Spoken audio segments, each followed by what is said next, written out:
आज हम स्टार्ट करने वाले हैं वर्ल्ड हिस्ट्री, विश्व इतिहास। इसके अंदर भी फर्स्ट वर्ल्ड वॉर हम देखेंगे।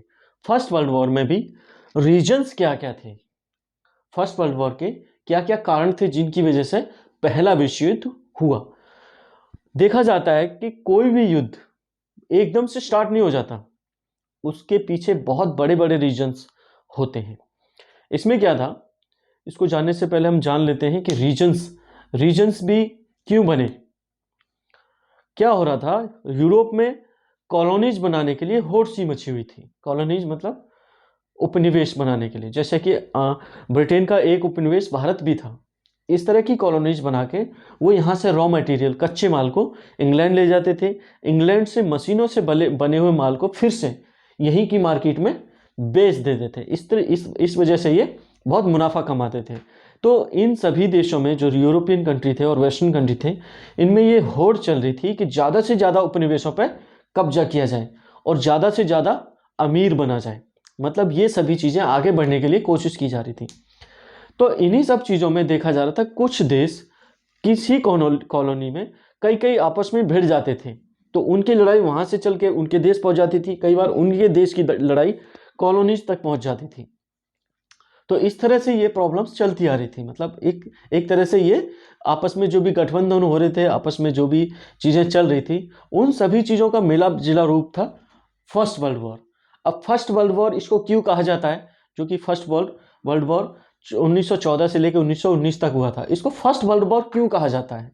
इसका रीजन है, पहली बार पहली बार कम से कम 27 देश इस वॉर में शामिल हुए थे। ऐसा पहली बार हुआ था कि इतने बड़े लेवल पे किसी गुट में आपस में इतने सारे देशों की लड़ाई हुई थी।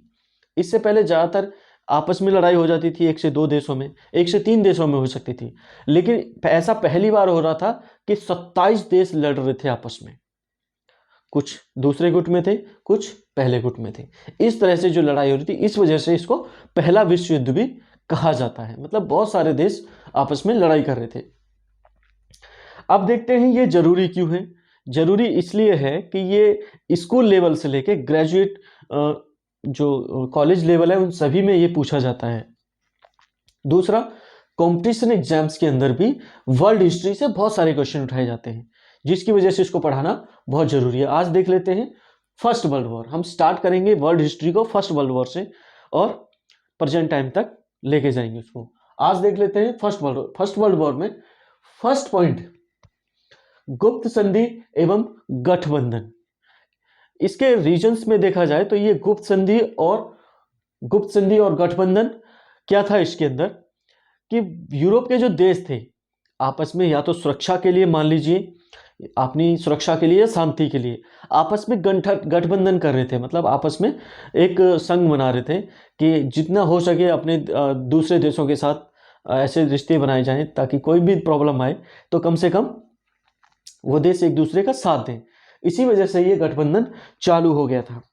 तो इसमें क्या था, ये मुख्य रूप से 2 गठबंधन बनाए गए थे जिसमें ज्यादातर शक्तिशाली देश शामिल थे। इसमें था ट्रिपल अलायंस, त्रिपक्षीय गठजोड़।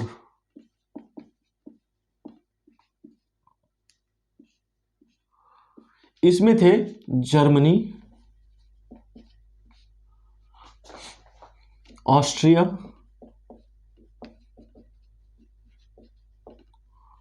और इटली।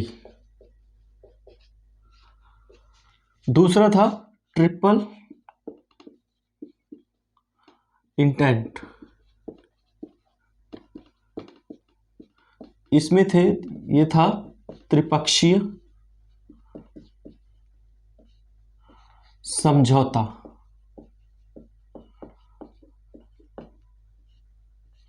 इसके अंदर थे इंग्लैंड,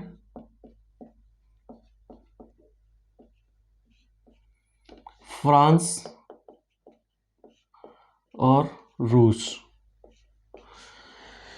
ये इतने शक्तिशाली समझौते थे कि इनकी आपस में ही लड़ाई बजी रहती थी, इससे इसको, इससे इसकी। तो देखा गया है कि पहले विश्व युद्ध में इटली जो है इस ग्रुप के साथ लड़ा था, लेकिन जैसे सेकेंड वर्ल्ड वॉर आया कुछ ऐसी कंडीशंस आई जिसकी वजह से इटली को जर्मनी के साथ लड़ना पड़ा, जर्मनी के साथ फिर से लड़ना पड़ा। तो इसके बारे में हम आगे बात करेंगे किस वजह से ये हुआ था। आगे है सैनिकवाद एवं सशस्त्रीकरण। देखा जाता है कि फ्रांस और जर्मनी बहुत ज़्यादा परेशान थे, आपस में बहुत ज़्यादा दुश्मनी थी इनकी, जिनकी वजह से फ्रांस और जर्मनी के बारे में बात करें, फ्रांस और जर्मनी अपनी सभी सेनाओं के बारे में कहा गया कि उनको सैनिक शिक्षा देना अनिवार्य कर दिया था। फ्रांस और जर्मनी में सैनिक शिक्षा सभी के लिए, सभी नागरिकों को सैनिक शिक्षा अनिवार्य कर दिया गया था।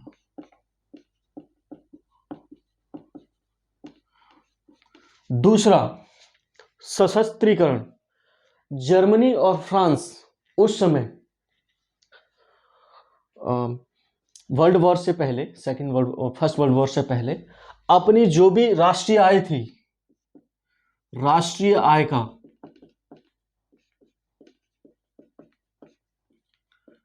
80%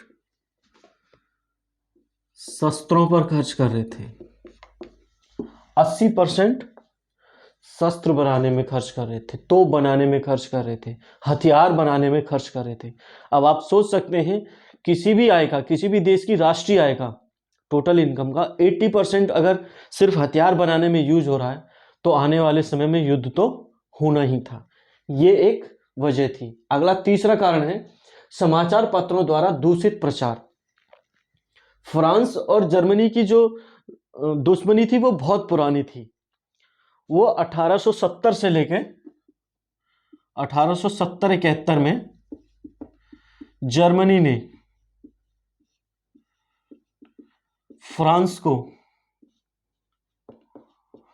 बुरी तरह पराजित कर दिया था, बहुत बुरी तरह पराजित किया था।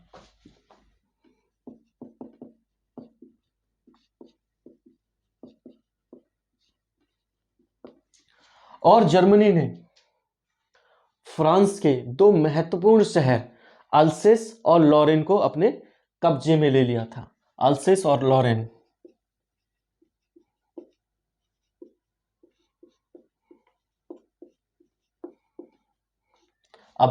अपने कब्जे में ले लिया था, जिसकी वजह से फ्रांस चाहता था कि इनको वापस मिले।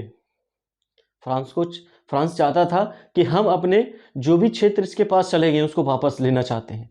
तो इसका एक ही रास्ता उसके सामने नजर आ रहा था, युद्ध। वैसे तो वो देने वाला था नहीं जर्मनी उनको वो वापस, तो इसको एक ही रास्ता नजर आता कैसे न कैसे युद्ध हो जाए।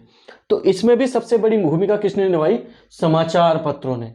दोनों तरफ के समाचार पत्रों ने एक दूसरे की जनता के मन में इतनी ज्यादा घृणा पैदा कर दी दूसरे देश के प्रति कि वो इतनी ज्यादा बढ़ गई कि किसी भी तरह की सुलह की सारे चांसेस खत्म कर दिए गए थे। जिसका एक कारण इसको भी माना जाता है, समाचार पत्रों में जो दूषित प्रचार हो रहा था, तब बहुत ज्यादा दुश्मनी वाली भावनाएं पैदा कर दी गई थी जनता के अंदर। अगला है औपनिवेशिक विस्तार की महत्वाकांक्षा, जो कि मैंने बताया था कि औपनिवेशिक जो विस्तार था सभी देश चाहते थे कि वो विश्व में ज्यादा से ज्यादा कॉलोनीज बनाएं।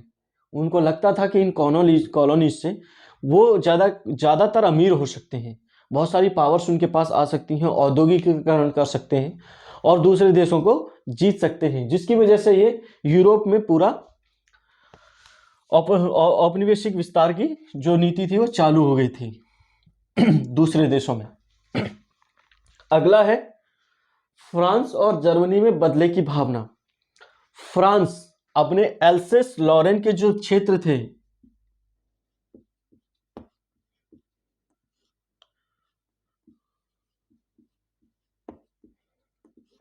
उनको वापस चाहता था, और ये जर्मनी ने ले रखे थे, छीन लिए थे उससे, तो ये उसके लिए एक अपमानजनक बात पैदा हो गई थी उसके मन में, फ्रांस के मन में।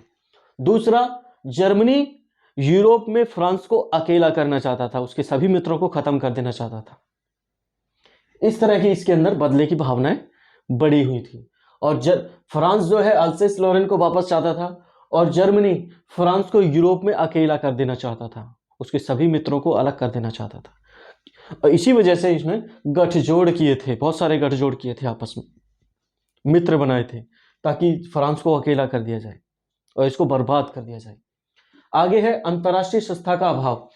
पहला विश्व युद्ध इसलिए भी हुआ कि कोई भी अंतर्राष्ट्रीय संस्था नहीं थी विश्व में कि जिसकी किसी को बात मानी जाए, कोई उसकी बात माने, कुछ ऐसे सिद्धांत बनाए जिससे कि लड़ाइयां ना हो। इस तरह की कोई भी संस्था उस समय नहीं थी। हाँ, हेग सम्मेलन होते थे, नीदरलैंड में हेग था, उसमें कुछ सम्मेलन होते थे आपसी सामंजस्य के लिए, जो भी लड़ाई है उसको कम करने के लिए, लेकिन उसकी कोई प्रासंगिकता नहीं थी, कोई वैल्यू नहीं थी उसकी। लोग आपस में सम्मेलन में तो शामिल होते थे आपस देश, लेकिन उसकी कोई मानता नहीं था, तो हेग सम्मेलनों का कोई फायदा नहीं हुआ था।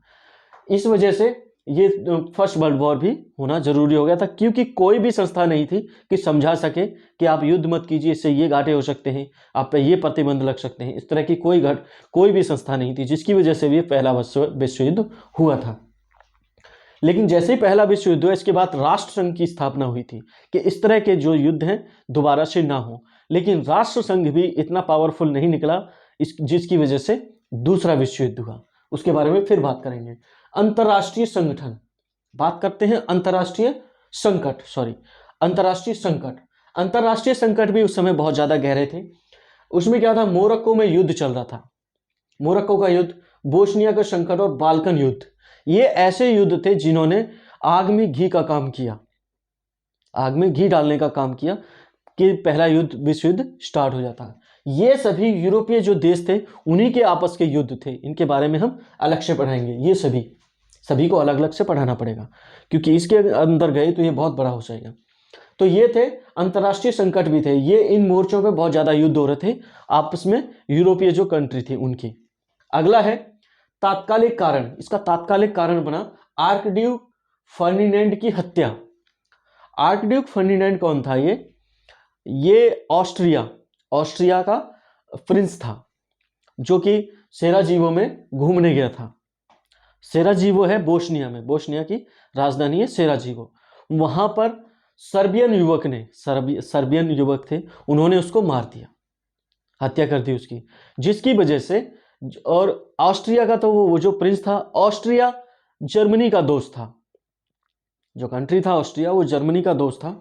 और क्या हुआ, जैसे ही इसने इसको मारा, जो ऑस्ट्रिया था उसने सर्बिया के प्रति युद्ध की घोषणा कर दी, और उसके सपोर्ट में आ गया जर्मनी ने भी इनके विरुद्ध युद्ध की घोषणा कर दी। इस तरह से इन सभी ने, इंग्लैंड सर्बिया की तरफ से इन सभी ने सर्बिया का साथ दिया, और जर्मनी की तरफ से इन सभी ने जर्मनी का साथ दिया, इटली ने इनका साथ दिया।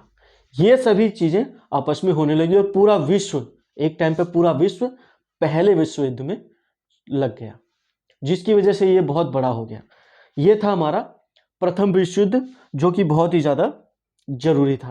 प्रथम विश्व युद्ध जो है 28 जून 1914 को स्टार्ट हुआ था, और जो ट्रीटी थी वर्साइल की, जो 1919 में हुई थी, वहां तक ये चलता रहा, जब तक जर्मनी ने आत्मसमर्पण नहीं कर दिया। जर्मनी में इस वाले की जो ग्रुप था, जर्मनी वाला, इसकी हार हुई थी, और इस वाले ग्रुप की जीत हुई थी, और जर्मनी को इसका भरपूर क्षतिपूर्ति करने के लिए काफ़ी इसको बहुत ज़्यादा क्षतिपूर्ति का जो भी राशि थी उस पर बहुत ज़्यादा थोप दी गई थी, जिसकी वजह से उसको बहुत ज़्यादा कमज़ोर कर दिया गया था। जर्मनी को कई हिस्सों में टुकड़े कर दिए गए थे, और बहुत ज़्यादा उसकी सेना को ख़त्म कर दिया गया था। सिर्फ 20,000 सैनिक छोड़े थे, और बहुत सारे जो औद्योगिक नगर थे जर्मनी के, उन सभी को इन्होंने आपस में बांट लिया था, जो जीते हुए राष्ट्र थे। तो ये था हमारा प्रथम विश्व युद्ध। इसके बाद हम देखेंगे कि प्रथम विश्व युद्ध के अंदर, प्रथम विश्व युद्ध के रीजन्स क्या क्या थे, कारण क्या क्या थे, इसके बाद क्या क्या चीजें बदली। इसके बाद प्रथम विश्व युद्ध और सेकेंड वर्ल्ड वॉर के अंदर, फर्स्ट वर्ल्ड वॉर और सेकेंड वर्ल्ड वॉर के अंदर जो बीच का जो समय था, उसमें कैसी क्या क्या चीजें हुई, इसके बारे में भी जानेंगे। तो आज के लिए इतना ही, मिलते हैं अगले वीडियो में।